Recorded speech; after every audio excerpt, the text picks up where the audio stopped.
సదాశివసమారంభాం శంకరాచార్యమధ్యమాం అస్మదాచార్యపర్యంతాం వందే గురుపరంపరాం. శ్రీ గురుభ్యో నమః. 2024 జనవరి మాస ఫలితాలకు స్వాగతం.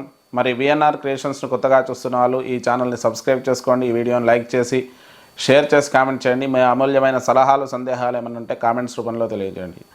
మరి ఈ 2024 సంవత్సరం జనవరి మాసానికి ధనస్సు రాశి వారికి ఎలా ఉందో చూసే ముందు వారి యొక్క గ్రహస్థితి ఒకసారి చూద్దాం. ఈ రాశి వారికి ముఖ్యంగా శని జన్మంలో రవి కుజులు ఉన్నారు. ఇక ఈ రవి వచ్చేసి ద్వితీయంలోకి వెళ్తున్నాడు 15వ తారీఖు తర్వాత. తృతీయంలో శని, చతుర్థంలో రాహు, పంచమంలో బృహస్పతి, దశమంలో కేతువు, ద్వాదశంలో శుక్రబుధులు ఉన్నారు. ఈ గ్రహస్థితిలో బుధుడు వచ్చేసి 9వ తారీఖు జన్మంలోకి రావడం, శుక్రుడు వచ్చేసి 19వ తారీఖు జన్మంలోకి రావడం జరుగుతుంది. మరి దానిలో పూర్వార్ధ ఉత్తరార్ధాల్లో విభిన్నంగా ఈ ధనస్సు రాశి వారికి సూచిస్తుంది. ముఖ్యంగా పూర్వార్ధంలో కూడా కొంత మానసిక ఆందోళన, చికాకులు ఉన్నప్పటికీ కూడా ఏదో రకంగా అధిగమించి ముందడుగు వేస్తారు.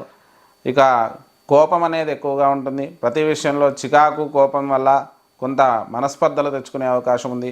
సంయమనంతో ఉండడానికి ప్రయత్నించండి. ఉత్తరార్ధం వచ్చేసి జన్మంలోకి శుక్ర, బుధులు కూడా చేరుతున్నారు కాబట్టి, రవి ద్వితీయంలోకి వెళ్తున్నాడు కాబట్టి కొంత ప్రశాంతత కలుగుతుంది. నిర్ణయాలు తీసుకోవడంలో స్థిరత్వం పెరుగుతుంది. ప్రతి విషయంలో కూడా ఆలోచనాత్మక ధోరణి కలుగుతుంది.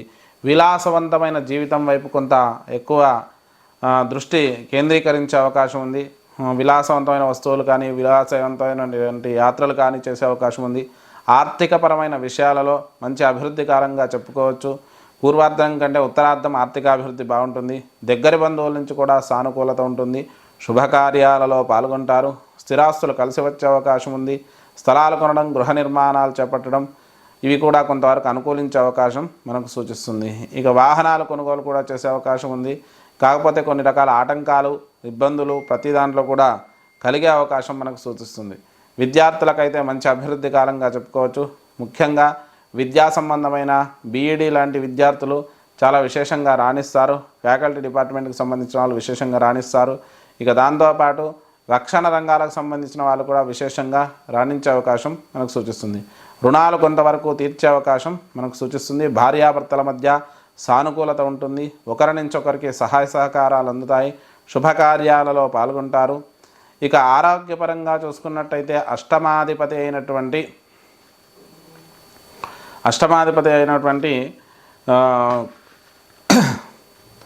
చంద్రుడు ప్రతి మారుతాడు కాబట్టి ఆరోగ్యపరంగా తరచూ మారుతూ ఉంటుంది. అయితే చర్మ సంబంధమైనటువంటి ఇన్ఫెక్షన్స్ ఎక్కువగా వచ్చే అవకాశం ఉంది. ఏదో రకమైన చిన్న చిన్న సమస్యలు తప్ప పెద్ద సమస్యలు అయితే ఉండకపోవచ్చు. తల్లిదండ్రుల నుంచి కొంతవరకు అనుకూలత ఉంటుంది. స్థిరాస్తులు కూడా కలిసి వచ్చే అవకాశం ఉంది. ఉద్యోగపరంగా చూసుకున్నట్టయితే మంచి విశేషమైన సమయంగా చెప్పుకోవచ్చు. మరి పూర్వార్ధం కంటే ఉత్తరార్ధం ఉద్యోగంలో అభివృద్ధి, ప్రమోషన్లు, స్థానచలనాలు, కొత్త ఉద్యోగ ప్రయత్నాలు అనుకూలిస్తాయి. వ్యాపార రంగంలోని వారికి కూడా పూర్వార్ధం కంటే ఉత్తరార్ధం విశేషంగా అనుకూలంగా ఉంటుంది. 10వ తారీఖు తర్వాత చాలా అనుకూలంగా ఉంటుంది. ఇక దాంతోపాటు రాజకీయ నాయకులకు కూడా మంచి విశేషమైన అనుకూలమైన సమయంగా చెప్పుకోవచ్చు. సినీ రంగాల వారికి కూడా మంచి అనుకూలమైన సమయంగా చెప్పుకోవచ్చు.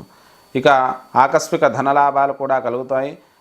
దీనివల్ల కొంత ఇబ్బందులు అయితే ఎదుర్కొన్నప్పటికీ కూడా వాటి నుండి సానుకూలత అనేది ఏర్పాటు చేసుకుంటారు. ధార్మిక చింతన కలిగి ఉంటారు. మరి ఈ ధనస్సు రాశి వారు చేసుకోవాల్సిన పరిష్కారాల గురించి చూస్తే ఆదిత్య హృదయ స్తోత్రాన్ని పఠించండి. దాంతోపాటు విష్ణు సహస్రనామ పారాయణం చేసుకోండి.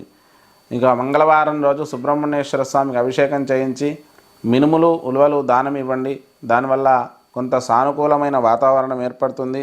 సమస్యలు ఏమన్నా కూడా తొలగిపోతాయి. అమ్మవారి ఆరాధన తరచూ చేసుకుంటూ ఉండండి. దానివల్ల శుభ ఫలితాలు కలుగుతాయి. ఇది మనకు